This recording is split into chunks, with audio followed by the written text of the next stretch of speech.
Assalamualaikum warahmatullahi wabarakatuh. Perkenalkan, nama saya Nur Aisyah Amini, mahasiswi Sekolah Tinggi Dirosat Islamiyah, program studi Akhwal Sahsiyah.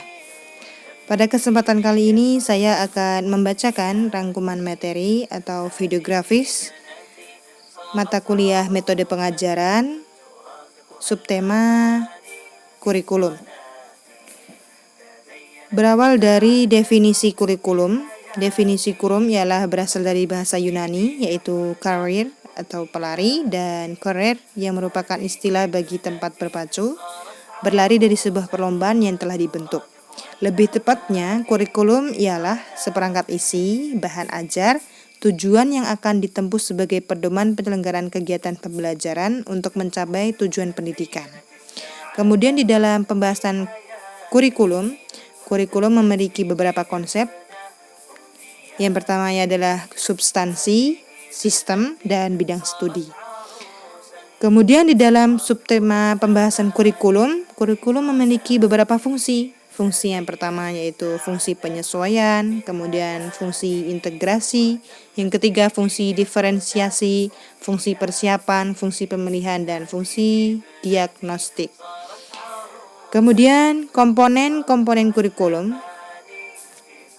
Yang pertama ialah tujuan, kemudian isi, kegiatan atau PBM, kemudian yang terakhir itu adalah evaluasi. Di dalam pembahasan kurikulum memiliki prinsip umum pengembangan kurikulum. Di antaranya adalah prinsip relevansi, prinsip efektivitas, prinsip efisiensi, prinsip kontinuitas, dan prinsip fleksibel. Kemudian pembahasan selanjutnya yaitu pendekatan pengembangan kurikulum. Pendekatan pengembangan kurikulum memiliki 4 pendekatan. Di antaranya yaitu pendekatan akademik, di mana pendekatan akademik ini yang sering disebut dengan pendidikan klasik atau disiplin ilmu, yaitu siswa menguasai disiplin ilmu, guru dominan sebagai ahlinya. Kemudian yang kedua, pendekatan humanistik. Pendidikan ini sering disebut dengan pendidikan pribadi, yaitu siswa aktualisasi diri, guru sebagai fasilitatornya, seperti petani, bidan, arsitek, dan lain-lain. Kemudian yang ketiga, pendekatan teknologi. Pendekatan teknologi ini lebih mengutamakan kompetensi. Guru tidak dominan karena pembelajaran bisa diganti dengan alat-alat teknologi. Kemudian yang keempat, pendekatan rekonstruksi sosial.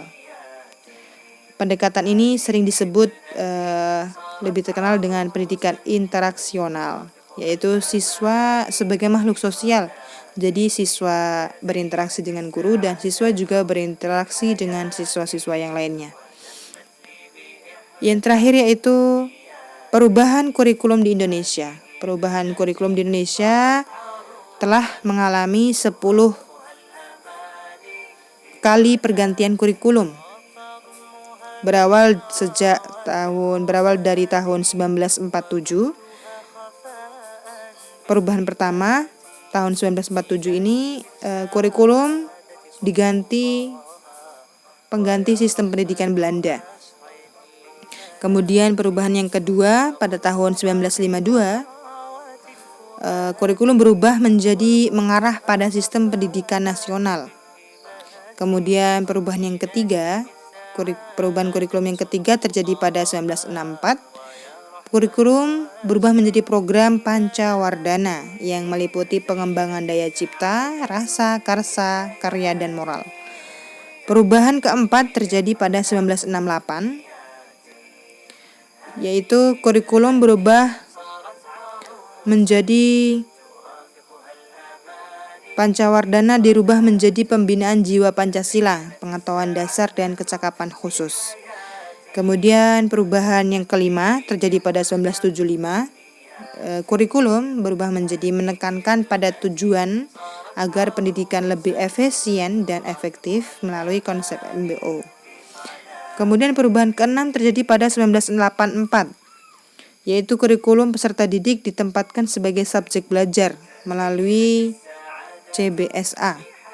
Kemudian perubahan yang ketujuh terjadi pada 1994. Perubahan kurikulum ini perubahan dari sistem semester ke sistem caturwulan. Kemudian perubahan yang ke-8 terjadi pada tahun 2004,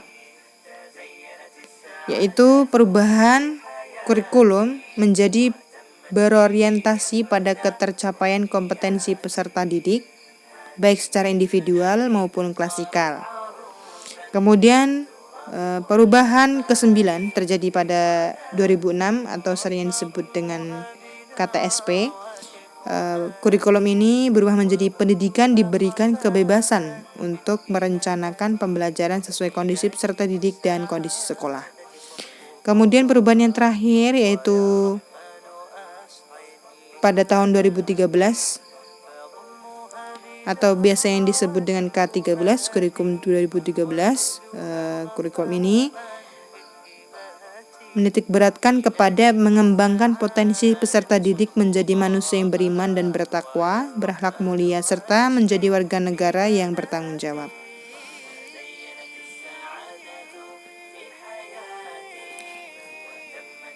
Itulah rangkuman materi kurikulum yang dapat saya sampaikan. Jazakumullahu khairan. Wassalamualaikum warahmatullahi wabarakatuh.